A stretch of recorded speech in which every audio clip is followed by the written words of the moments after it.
Hello. As you can see, I'm outside today because it is just so beautiful out. So I thought I would do the read aloud out here today. Today I'm going to read the book, The 7 Silly Eaters, and it is one of my favorites, so I hope you like it. This is The 7 Silly Eaters by Mary Ann Hoberman, illustrated by Marla Frazee. When Peter was just 1 year old, he did not like his milk served cold. He did not like his milk served hot. He liked it warm, and he would not drink it if he was not sure it was the proper temperature. But Mrs. Peters did not mind. She was a mother sweet and kind, and when his milk spilt on the floor, she patiently prepared some more. She'd take the bottle from the shelf and chuckle softly to herself, "What a silly sort of eater is my darling baby Peter." You can see this book actually rhymes, so if you think you know the word at home, you can kind of say it along with me. Here's the picture. When Peter had not yet turned 2, another baby sweet and new was born, dear Lucy, small and fair, with big blue eyes and curly hair. But long before this child was grown, she had opinions of her own, of what she'd eat and what she'd not. She hated milk, both cold and hot, and warm was worst of all. Instead, whenever Lucy dear was fed, she bellowed for pink lemonade, not from a can, oh no, homemade. But Mrs. Peters did not mind. She squeezed each lemon to its rind, while mopping milk up from the floor, and patiently preparing more. She'd take the lemons from the shelf and giggle softly to herself, "What a silly pair of eaters are Lucy dear and Peter Peters." Here they are. Now Lucy grew and Peter grew, till he was 3 and she was 2. And who was 1? Why, little Jack, with eyes so brown and hair so black. A happy baby, never cross, but all he'd eat was applesauce. Peeling apples by the pound, Mrs. Peters faintly frowned. She'd take the apples from the shelf and murmur weakly to herself, "What a silly bunch of eaters are Lucy, Jack, and Peter Peters." You got Peter, Lucy, and Jack, and then Mrs. Peters. Peter, Lucy, and young Jack had another brother, Mac. Mac was charming, round, and plump, but if his oatmeal had a lump, Mac would dump it on the cat. Mrs. Peters hated that. But since she loved her children 4, she'd strain the oatmeal 2 times more.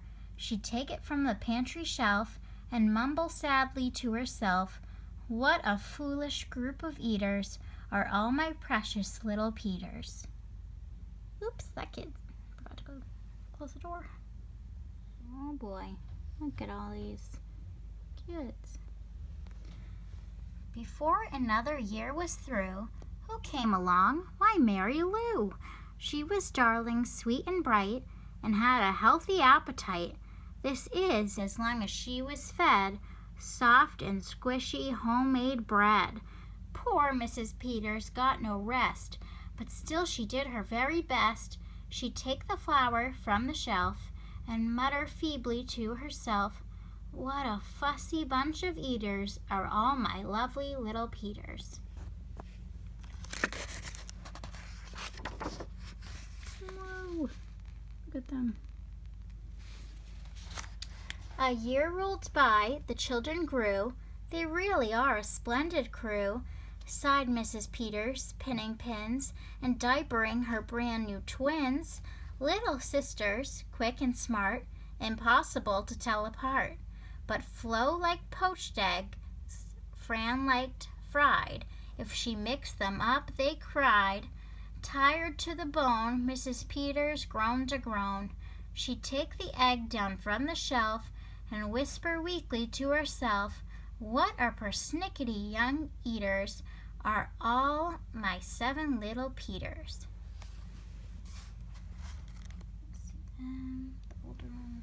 twins. Now time went by as time will do, and as it passed the children grew. The problem was that as they grew, their appetites kept growing too, but not their choice of what to eat. Each child continued to repeat they wanted what they'd had before. The trouble was they wanted more. Look at this, all the milk and the bread. You got the apples here, the lemonade, oatmeal. These are the twins with the eggs.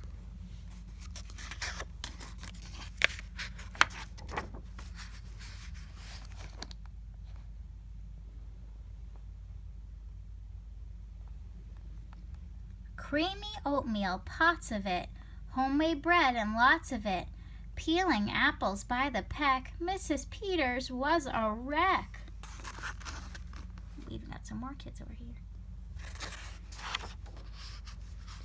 She wiped her brow and heaved a sigh. Another year was passing by. In fact, she realized with sorrow her birthday would arrive tomorrow. Drearily she shook her head and wearily went up to bed.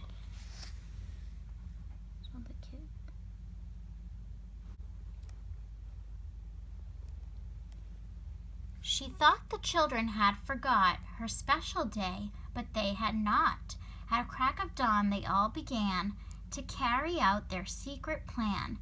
Mrs. Peters would be fed a birthday breakfast in her bed, a breakfast made of all the foods that kept them in such happy moods.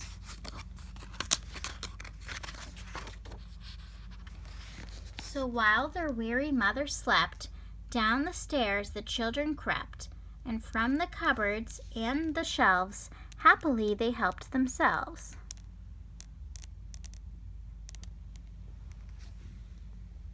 Look at them. Cheerfully they chopped and stirred, preparing what they each preferred.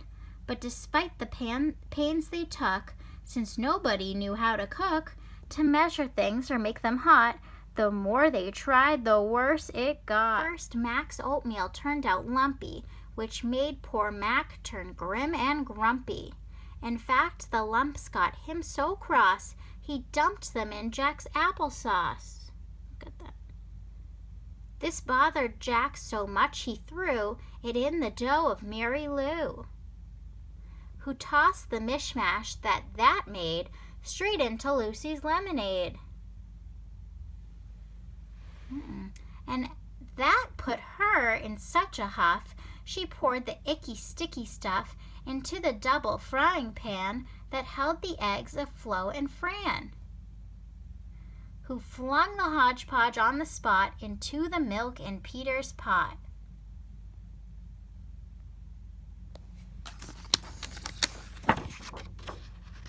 Uh-oh.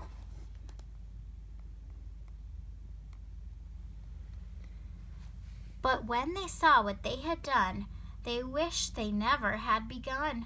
They'd hardly slept a wink that night, and still things hadn't turned out right. And even though they tried their best, it hadn't worked. They were depressed. They'd be in trouble too unless they found somewhere to hide the mess. The oven seemed the perfect spot. They all forgot it still was hot.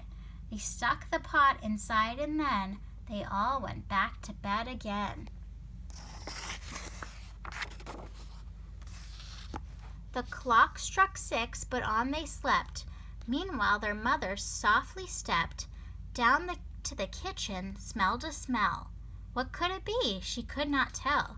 It smelled so good she sniffed some more and opened up the oven door. She woke the children with her cries. They all came running in surprise. And in the kitchen what they found was Mrs. Peters dancing round. And in the oven, no mistake, a pink and plump and perfect cake.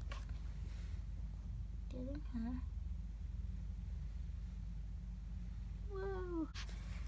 And as their mother danced with glee, she cried, "A birthday cake for me? A birthday cake still piping hot? To think I thought that you forgot.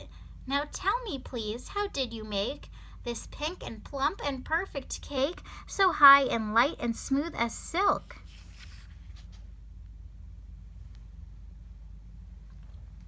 It's smooth as silk from all my milk, said Peter.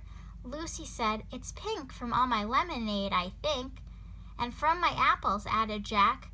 My oatmeal made it soft, said Mac. My bread dough, too, said Mary Lou. Said Fran and Flo, as for its size, it was our eggs that made it rise.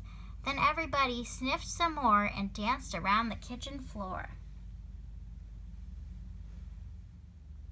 They put the cake upon a dish and lit the candles. Make a wish, the children cried, before you blow. And Mrs. Peters did just so. And what is more, her wish came true, as birthday wishes always do. Look at that cake. And from that day to this, 'tis said, the Peters family all is fed a single simple meal, just one. A meal that's good for everyone. A meal on which they all agree, made from their secret recipe. They all take turns in mixing it. They all take turns in fixing it. It's thick to beat and quick to bake. It's fine to eat and fun to make.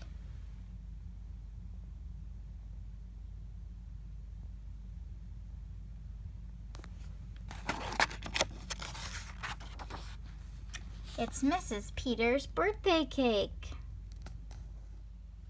Mrs. Peters did a lot of work in that book, and she just wanted some appreciation. So be sure to thank whoever is helping you during this time, and I'll see you soon.